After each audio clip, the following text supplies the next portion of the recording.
کہہ دو وہی تو میرا پروردگار ہے، اس کے سوا کوئی معبود نہیں، میں اسی پر بھروسہ رکھتا ہوں اور اسی کی طرف رجوع کرتا ہوں۔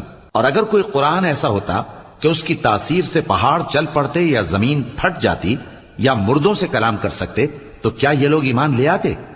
بات یہ ہے کہ سب باتیں اللہ کے اختیار میں ہیں، تو کیا مومنوں کو اس سے اطمینان نہیں ہوا کہ اگر اللہ چاہتا تو سب لوگوں کو ہدایت کے رستے پر چلا دیتا؟ اور کافروں پر ہمیشہ ان کے اعمال کے بدلے آفت آتی رہے گی یا ان کے مکانات کے قریب نازل ہوتی رہے گی یہاں تک کہ اللہ کا وعدہ آ پہنچے۔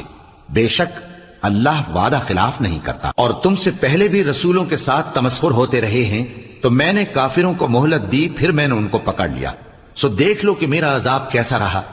تو کیا وہ جو ہر شخص کے اعمال کا نگراں و نگہبان ہے، وہ بتوں کی طرح بے علم و بے خبر ہو سکتا ہے؟